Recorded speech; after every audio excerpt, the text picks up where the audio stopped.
So today is a very exciting day for myself and my PC as well, which has been out of order for quite some time now. So, as you may know, 780 Ti that a friend of mine gave me has gone out. It's artifacted. I might try and reflow the GPU at some point, but for now, I needed to find a replacement. And also my CPU cooler, this one right here, it doesn't like it's not compatible with the LGA 2011 socket, so I thought I could use an AMD adapter. And the heat pipes are actually touching the mount, so I thought I'd just cut off the unnecessary parts, but that still does not work. It doesn't reach the CPU. So I also purchased a Site Kabuto 2 CPU cooler. It's got 6 heat pipes. It's actually a top-down cooler, meaning like the fan is like right here, not like mounted like a tower cooler. So that should actually help with the VRM heat sinks, which actually made problems with the Arctic cooler I had. But I've been waiting a very grueling 5 days for my graphics card to come in, which is an RX 580, which I kind of took a gamble on this one because it actually is untested, but it looked brand new. I'll put up a picture of the description, and the description seemed pretty promising. So it said that he got it from a liquidation sale, so I would expect it to work, but there's only one way to find out at this point. So my CPU cooler and graphics card are arriving today, which is super exciting, meaning that my PC won't just be a very expensive brick, which I'm still hoping works by now. I've just taken it apart a lot recently. I had to dismantle the water cooling solution because, well, 780 Ti is gone now. So, but anyways, let's see if the graphics card works. So the 580 came in first, and after taking the retail box from the package that came out of a sketchy moving van rather than a FedEx truck, I was a little surprised that the box said it was the 8 gig variant rather than the advertised 4. Opening up the box, a smaller one revealed an 8-pin to dual 6-pin, and a driver disc. Setting that aside, below that was the card itself. After doing a closer inspection of the card, it had a little bit of dust, but nothing out of the ordinary. The warranty stickers were even still intact, so it technically is still under warranty, but I didn't buy this from a retailer with proof of purchase anyways, so even though I'm probably going to open up the card, at least I know nobody has been messing around in there. Taking a close look at the sticker in the back, I could see that this is not an 8 gig card as the box states, but instead the 4 gig model. Even though it has less VRAM, when it comes to gaming performance, it will trade below the cards like the 1060 and 1660, though that's assuming the 580 actually works.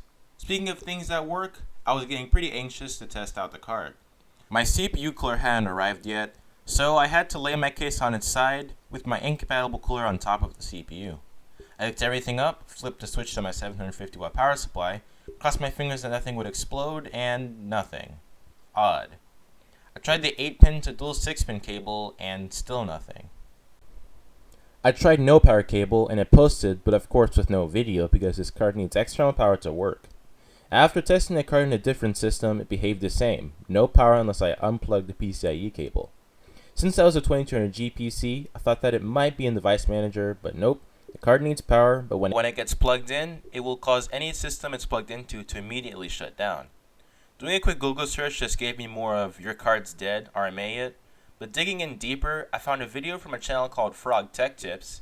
When I looked at the title and thumbnail and started watching the video, I quickly realized that the card in the video is behaving exactly like my 580. So what exactly is wrong with my graphics card? The VRMs, or power delivery, is what controls how much power or voltage the card gets. While I understand the concept of this, I'm probably not doing a great job of explaining it, so please correct my description in the comment section. But anyways, these components, well, all of the components on a graphics card, are crucial to its functionality, which, as obvious as that sounds, one bad component, such as a MOSFET, will prevent what could potentially be a perfectly good card from powering on at all. So the card is shorting out due to a bad component or components. Luckily, most modern power supplies are designed to immediately shut off if it detects a short in any component. I'm not sure if that's just a feature or just how electricity works, but either way, the power supply sends electricity to a component that has something messed up in its power delivery.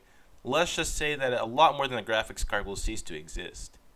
Now that I've diagnosed the problem, I need to find out what component or components are on the card that are causing the problem. Unfortunately, I don't have the tools necessary to do this, and even if I did, my soldering skills need some work, and I'd probably further damage the card anyways.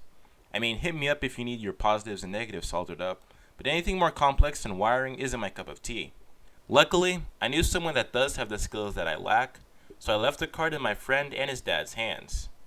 While I was at my friend's place, his dad generously offered to lend the 950 that they had until I got my graphics card situation sorted out. The 950 is a bit of an older card, but it will run most of the games I play at medium settings at least. That is, the 1.8 GHz CPU doesn't cause a massive bottleneck, which even in games like Minecraft, the CPU is struggling. Anyways, hopefully my friend's dad can do something to the card, but for now, at least I can edit videos and play games with the 950. Anyways, I hope you enjoyed the video. If you have any questions or suggestions, please let me know in the comments section and I'll do my best to get back to you. If you did enjoy the video, hit that like button. While you're there, consider subscribing to the channel and enable notifications for more quality tech videos. Anyways, thanks for watching and I'll see you later.